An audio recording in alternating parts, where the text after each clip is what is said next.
Hello हमार दोस्त और यार लोग, आज तारा लोग के फिर से हम भोजपुरी में कुछ क्वेश्चन करवाई। आई क्वेश्चन कहाँ से ले ले बानी भाई लोग, ध्यान दो कहाँ से ले ले बानी। विभाजिता के नियम चैप्टर पढ़ली बचपने से, जरा कि इंग्लिश में हमने के बोली ला जा डिविजिबिलिटी रूल, ठीक बा।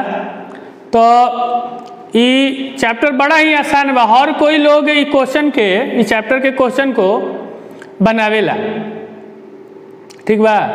तो बनावे के तो सब कोई बनावेला, लेकिन टाइम लगा देला लोग।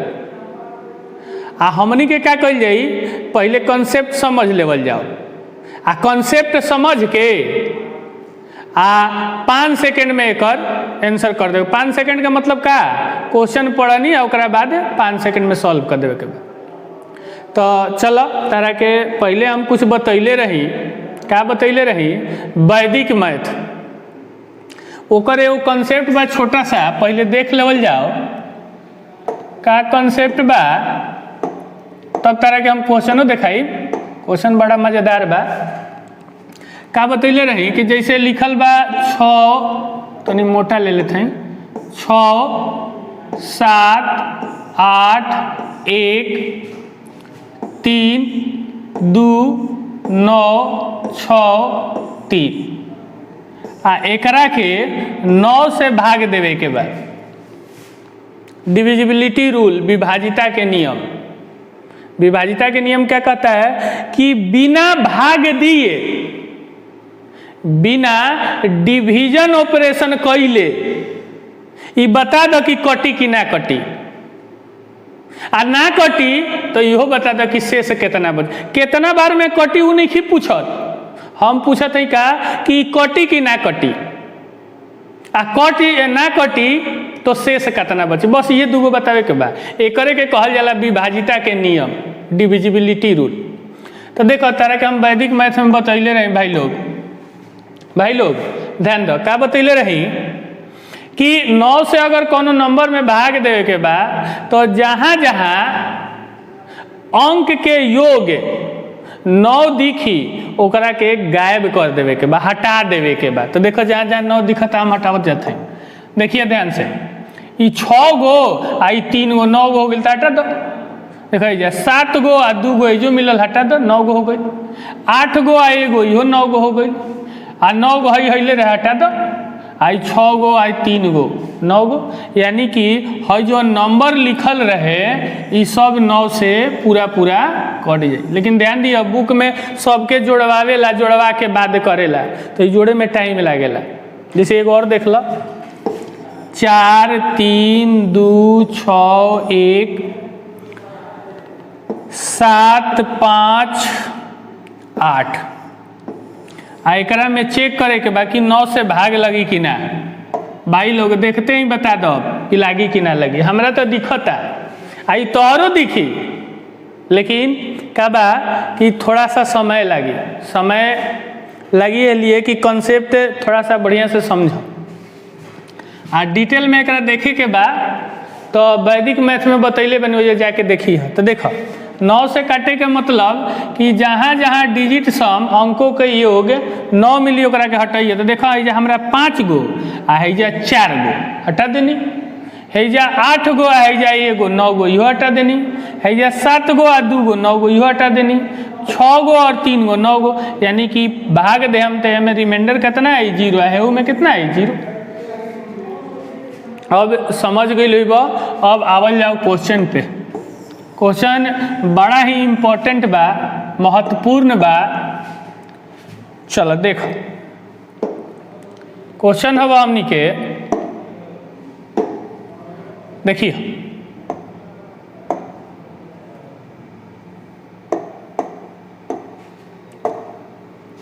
चलो क्या कहता कि x जोड़ y, x और y के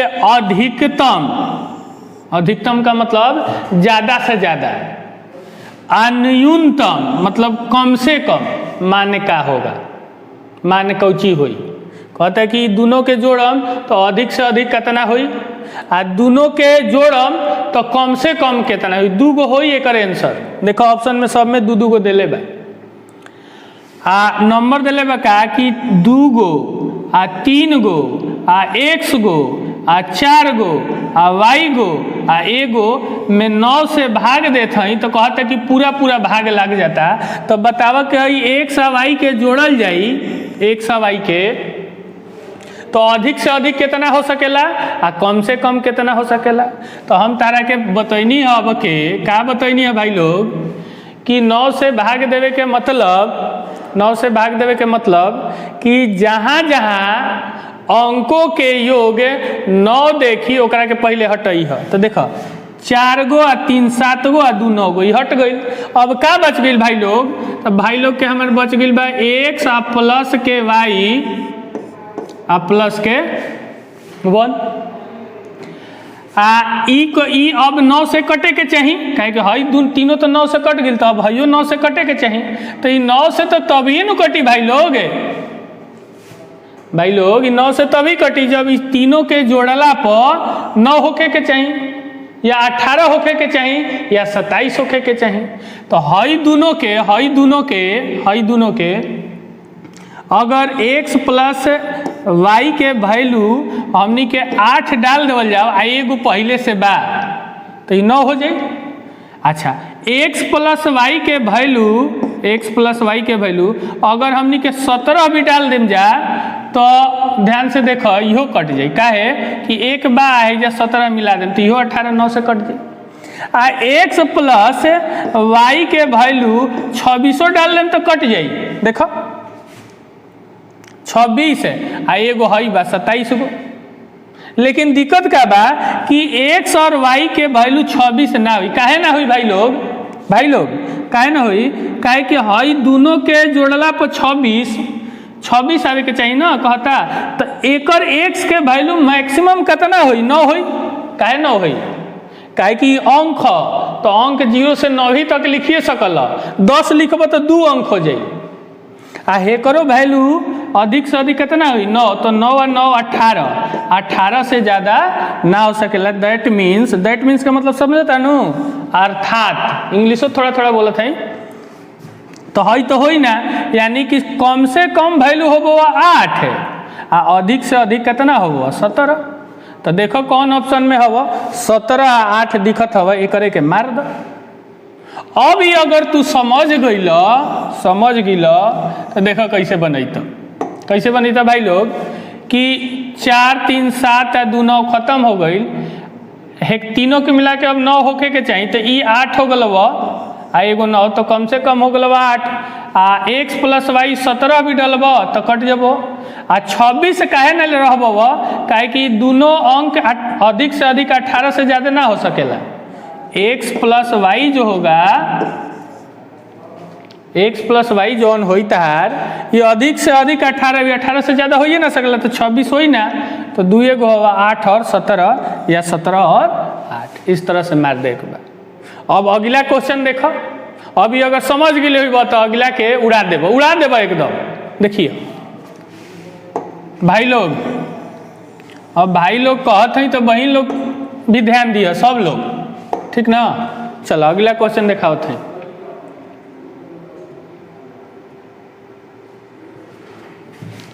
देखो क्या कहता है, इहो कॉन्सेप्ट तारा के बतैले बनी कि निम्न में से कौन सी संख्या है जो 99 से विभाजित होती है। क्या कहता कि चारों गो संख्या दिखत है तारा, ई चारों संख्या में 99 से कौना से भाग लागी? ई 99 से हे में 99 से भाग लगी कि हे में लगी कि हई तीनों में ना लगी तो चौथा होई। ये तारा के बतावे के बाद तो एक चीज तारा के बतैले रही कि अगर 99 से भाग लागी तो 9 से भाग लागी, ठीक ना। 99 से भाग लागी भाई लोग तो 9 से लागी। अब बताओ काहे लागी? काहे कि बतैले रही कि 99 के फैक्टर का होला 9 भी बा एगो। अब बहुते लड़का चाहे लड़की लोग कही कि सर मास्टर साहब 99 के तो 11 बा 33 बा 3 बा, उ काहे नहीं यूज करत। तो हमारा मजा 3 वाला से ज़्यादा 9 वाला में आवेला। तो हम 9 वाला यूज कर ले, तोहरो मजा आई, ठीक ना। तो 99 से भाग लगी तो 9 से भाग लगी, आ 9 से काहे भाग लगी, काहे कि एकर एगो गुणनखंड बा। आ 9 से भाग लगी तो ओकर अंकों का योग कितना होई, 9 होई। यानी कि जेकर अंक के योग डिजिट का सम 9 होई, उहे तार आंसर होई। 9 होके चाहे 18 होके चाहे 27 होके चाहे 36 होके। तो जरा ध्यान से देखो, ध्यान से, हेकर हेकर जोड़ब तो है 9 होता, कितना होता, 2 गो 2 4 गो 2 6 गुना होता। तो है तो कहियो ना हो, हेकरा के हटा दियो, लिपा पोती कर दियो। आ हेकर देखो 2 गो 2 4 गो आवत हो, आ हमरा आवे के चाहिए 9 गो, तो हइयो ना हो। हेकरा देखा ध्यान से, 2 गो एगो 3 गो, इहो ना हो। तो अब है तीनों होइबे ना करी, ये बताब, है 3 गो होइबे ना करी, तो 4 गो लोग बैले बा, तो अब तो हइये होई। हई क्या मतलब न, एमे से कोनो ना होई, ठीक बा। चलो एगो आउ तारा के क्वेश्चन यही पर बतावत हई, समझी। अब की बे तनी सा जल्दी जल्दी बोलम, तेजी से बोलम, आ समझ जाए के बाद, ठीक है। तो चलो देखो,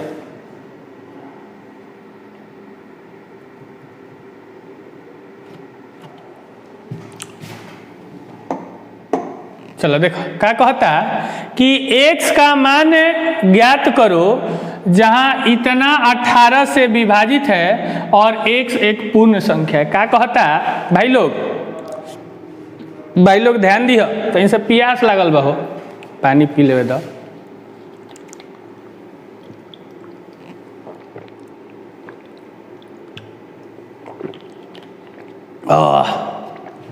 देखो कहता कि 4 आ 5 आ 3 आ 1 हेकरा में 18 से भाग लग जाता।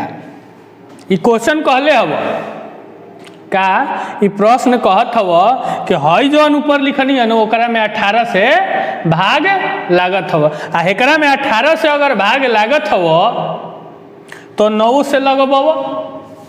एकरा में 18 से भाग लागत हो तो 9 से लगबव।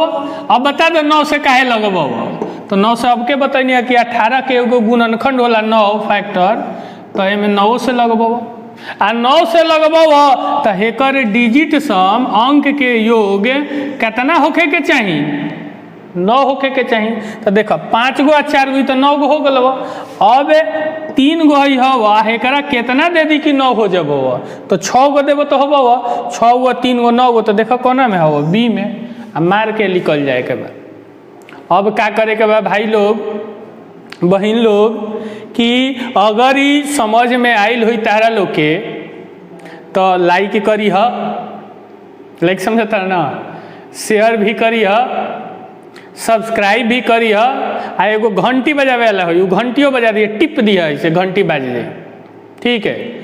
आ एगो चीज़ और करी ह, एगो चीज़ ये जरूर करी ह, अच्छा लगे चाहे बुरा लगे, जो तहार इच्छा करे वो कमेंट बॉक्स में लिखी ह कि हमरा मास्टर साहब अच्छा लागल ह, हमरा अच्छा ना लागल ह, हई बात अच्छा ना लागल ह, आ हई बात अच्छा लागल ह। खाली ये मत लिख दिया कि सुपर दुपर, ऐसे नहीं लिखना है। वो पर लिखिए बढ़िया से कि हाँ हमरा हई बात अच्छा लागल ह, आ असही पढ़ाई, भोजपुरिये में पढ़ाई, आ ना तो फिर हम तो हिंदी में पढ़ाते रही, वैसे पढ़ावल शुरू कर दें।